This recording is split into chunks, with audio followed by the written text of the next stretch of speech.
Hey! Legendary Pokemon are important, right? And they usually mold the story of whatever game they're in, but there are some who are far more important to the lore of a region that aren't in the limelight, say the Tapus from Alola.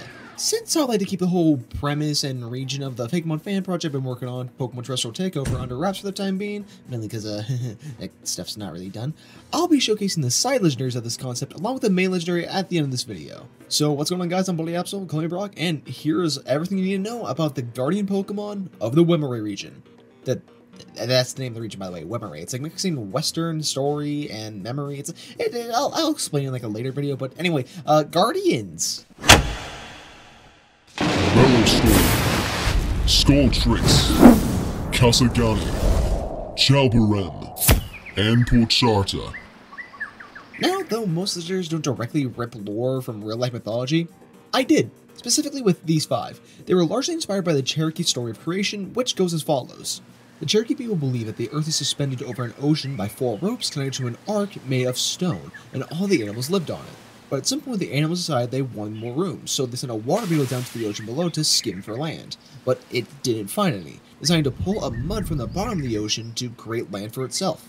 Once it was finished, it had created an entire continent, but it was so muddy nothing could really stand on it, so buzzards were sent down to soar around and try and find a place for everyone to securely stand on. But the flapping from the buzzards' wings really dug into the mud, creating valleys and throwing up mountains, creating the landscape we know today. Eventually they did find dry land, and to dry out the rest of the mud even quicker, everyone worked together to pull the sun below the stone ark. But not everyone was a fan of that, because a certain crawfish had his inside spoiled and his shell bleached red.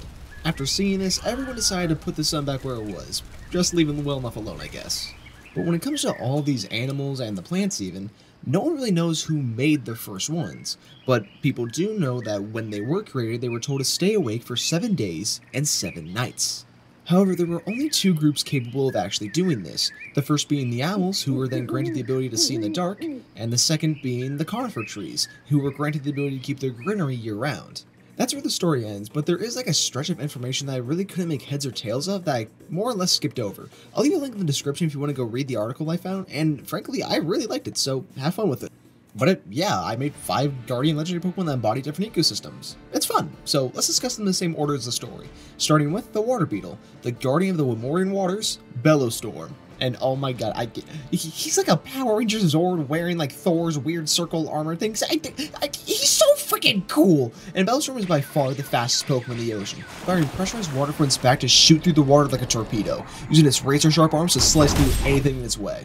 But whenever it's on land, it will collect water to form literal water wings, along with these weird water bubbles to have a constant supply of it whenever it's not near the ocean. And with it being a giant beetle in a region based on the western continents, it's based off the Lithoceros americanus, aka the American giant water beetle mixed with sea skimmers, and if you don't know what that is, it's legit just what Surskit is, just not a Pokemon.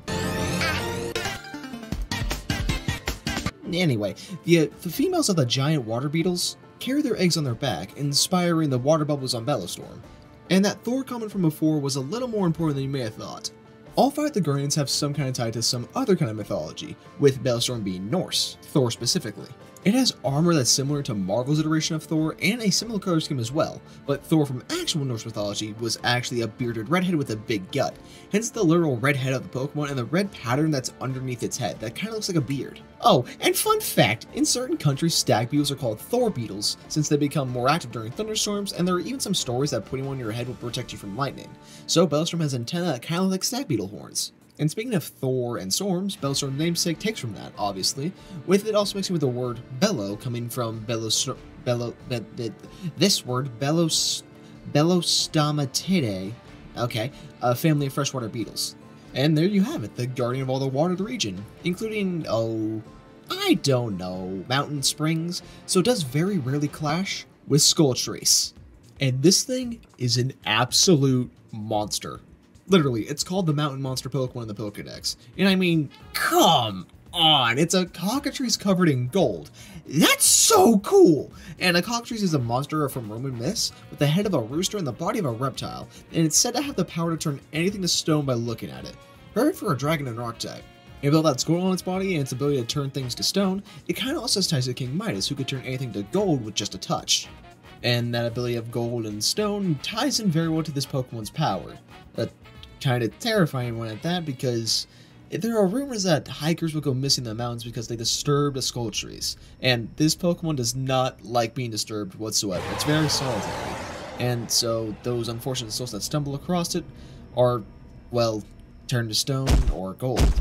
But there have been people that actually pray to skull tree shrines, hoping to be turned to gold if they ever do find one, knowing that that gold could, help their family. It's a weird gift in death almost, but yeah, it's kind of somber. But anyway, on a little bit of a lighter note, I of course crossed up with a buzzard from the Cherokee myth, but I also went looking for other vultures in legends and mythos, eventually landing on an Egyptian goddess of Upper Egypt, Nekbet, who was often depicted with a golden crown in the shape of a vulture. And coincidentally, this is the Egyptian vulture.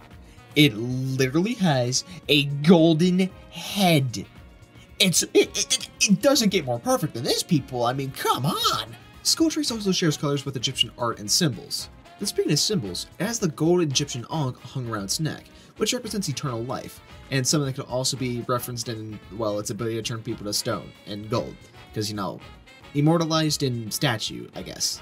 And like I mentioned before, Skulltrace is obviously a solitary Pokemon, unlike Condors who tend to roost together, though their endangered status might make that really hard very soon because, they're kind of dying, and Condors are just gigantic vultures, and I freaking love them. I don't know why. I think it's because of Go Diego Go episode I watched when I was a kid, but be nice to the big birdies, please.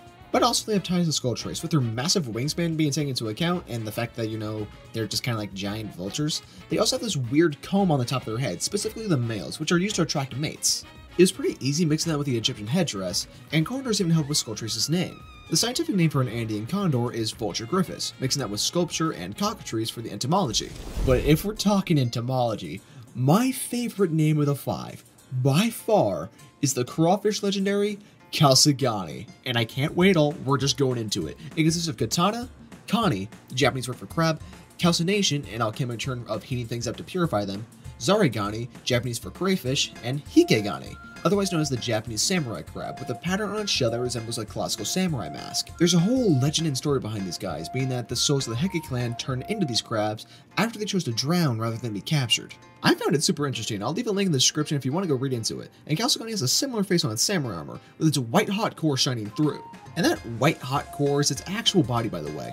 All the red, black, and gold is just cooled metals that form its outer shell. Any extra metal it finds, it can just cram into its body and use them for later, grabbing them with its blacksmithing tongue-like claws. I'm glad that I brought up the red, black, and gold on its body, especially for its face. It takes inspiration from Oni masks that were worn to strike fear into enemies, along with samurai helmets with crests adorned on them.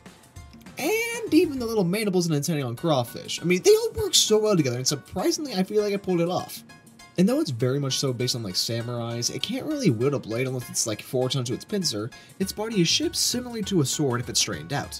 As a back crest that comes to a point that forms the blade, this little skirt thing's kind of like the hand guard, and its tail works as the hilt. And speaking of its tail, Kalsugani can separate and have it cover its legs like armor, using its innards as legs, albeit for a short time before they cool down and stiffen. It's a good thing it lives in a volcano, so it doesn't really have to deal with that too much. And the legs are partially visible, or the knees are at least, bent similarly to Seiza, or proper sitting, a former way of sitting to show respect in Japan. And all these ties to Japan easily open up to Japanese mythology, specifically yokai. A quick side note, Kalsugani is the guardian of the day, represented by the Japanese origins, with Japan being the land of the rising sun.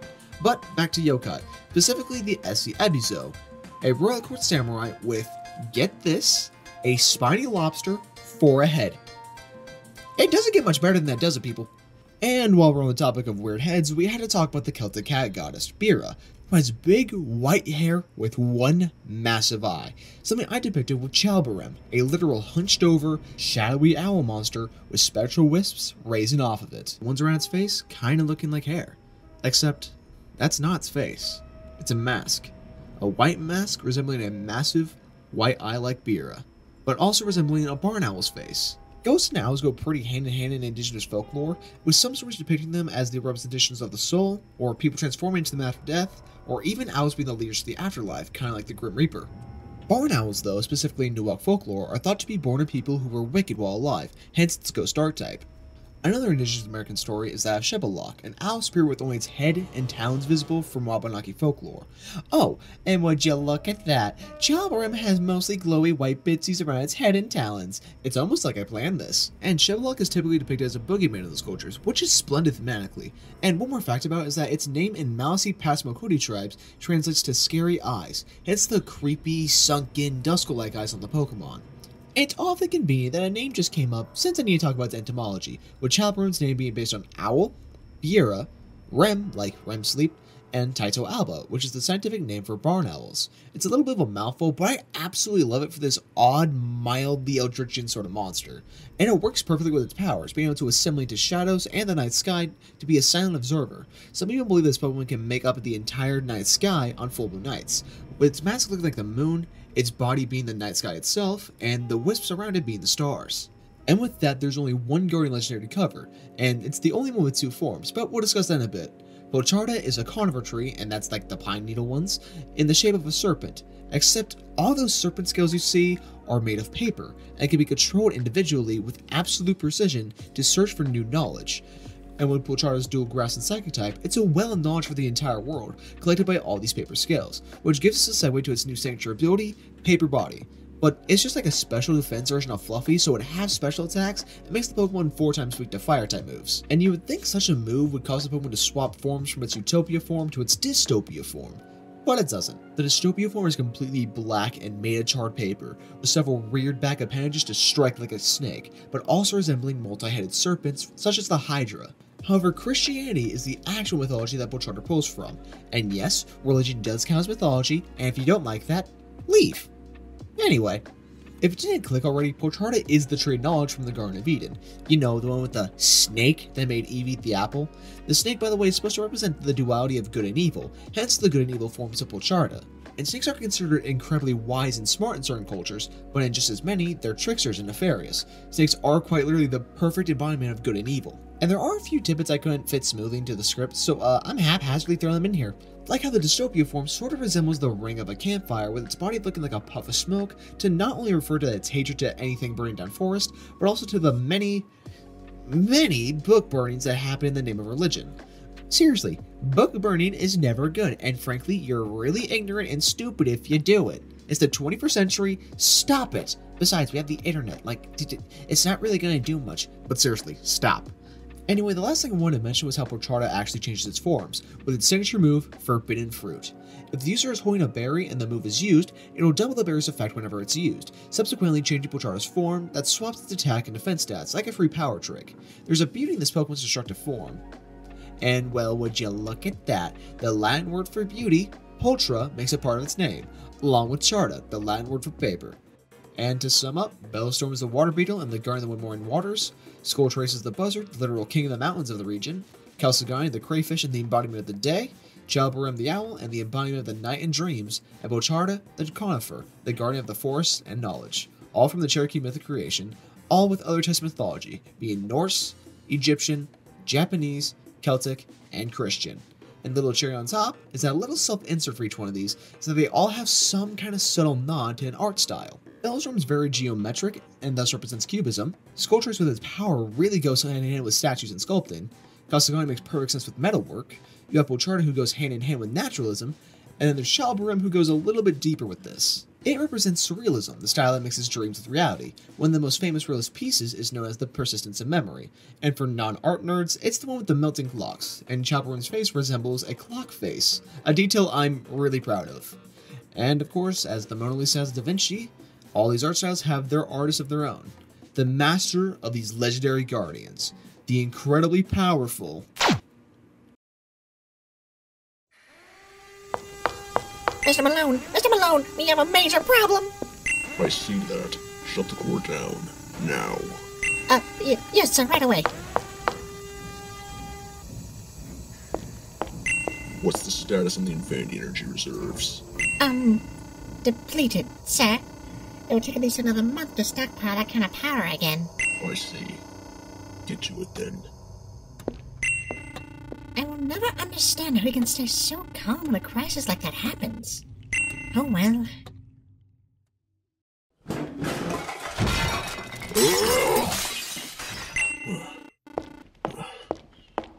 down, Malone.